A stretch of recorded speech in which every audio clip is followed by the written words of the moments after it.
जो मुस्कुरा रहा है उसे दर्द ने पाला होगा, जो चल रहा है उसके पाँव में छाला होगा। बिना संघर्ष के इंसान चमक नहीं सकता। जो जलेगा उसी दिए में उजाला होगा। संघर्ष।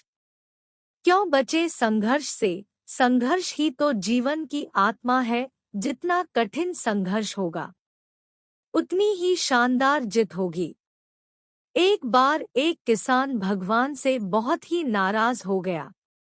किसान बहुत मेहनती था, बहुत मेहनत से वह खेतों में अनाज उगाता, उसकी देखभाल करता, पर अक्सर उसकी फसल खराब हो जाती थी। कभी सूखा पड़ जाता, कभी बाढ़ आ जाती, कभी तेज धूप, कभी आंधी, कोई न कोई कारण बन ही जाता और उसकी फसल खराब हो जाती। एक दिन वह किसान गुस्से में आसमान की ओर देखकर भगवान से कहा, हे ईश्वर, आपको लोग सर्वज्ञता मानते हैं कि आप सब जानते हैं, कहते हैं कि आपके इच्छा के बिना एक भी पत्ता नहीं हिलता, पर मुझे तो लगता है कि आप छोटी सी छोटी बात भी नहीं जानते हैं। आपको तो ये भी नहीं पता कि खेतीबाड़ी कैसे करते हैं। अगर आप जानते होते तो हर समय जो बाढ़, आंधी और तूफान आते हैं वो कभी नहीं आते। आप नहीं जानते कि कितना नुकसान उठाना पड़ता है हम किसानों को। यदि आप मेरे हाथ में यह शक्ति दे दे कि जैसा मैं चाहूँ वैसा मैं मौसम कर दूं, फिर आप देखना मैं अन्न के भंडार लगा दूंगा। भगवान इस किसान के तीखे वाक्य सुनकर मुस्कुरा रहे थे और वह किसान के सामने प्रकट होकर बोले, मैं आज से तुझे यह शक्ति देता हूँ कि तुम अपनी खेतों पर तुम्हारी जैसी इच्छा ही तुम वैसा मौसम कर दोगे। मैं बिल्कुल भी दखल नहीं दूंगा, तुम्हारी इच्छा से सब कुछ होगा। किसान बहुत खुश हो गया। किसान ने गेहूं की फसल अपनी खेतों में बोई। जब उसे लगा कि खेतों को धूप चाहिए तो खेतों को धूप मिले, जब पानी बरसना चाहिए तभी पानी बरसा।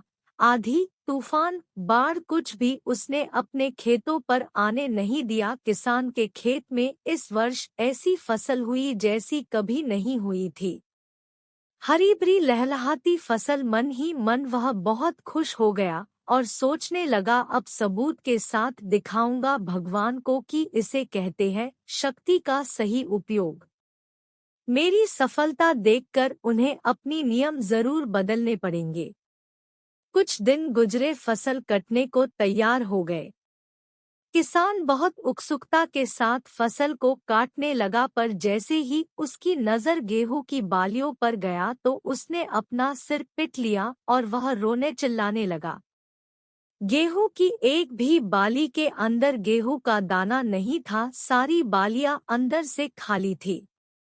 किसान बहुत दुखी हो गया, उसने भगवान को रोते हुए फिर पुकारा, हे प्रभु, तुमने ये मेरे साथ क्या किया? क्या तुमने मुझे कोई सजा दी? भगवान बोले, पुत्र, ये तो होना ही था। तुमने पौधों को संघर्ष करने का मौका ही कहाँ दिया? ना तो तुमने उन्हें आंधियों से जूझने दिया, ना तेज बारिश से सहने दिया और ना ही धूप में तपने। एक भी चुनौती का सामना तुमने उन्हें नहीं करने दिया, इसीलिए सारे पौधे अंदर से खोखले रह गए। जब आंधी, तूफान, तेज बारिश और धूप पड़ती है तभी ये पौधा अपने अस्तित्व को बचाने के लिए संघर्ष करते हैं, और इसी संघर्ष से एक बल पैदा होता है जिसमें शक्ति होती है, ऊर्जा होती है।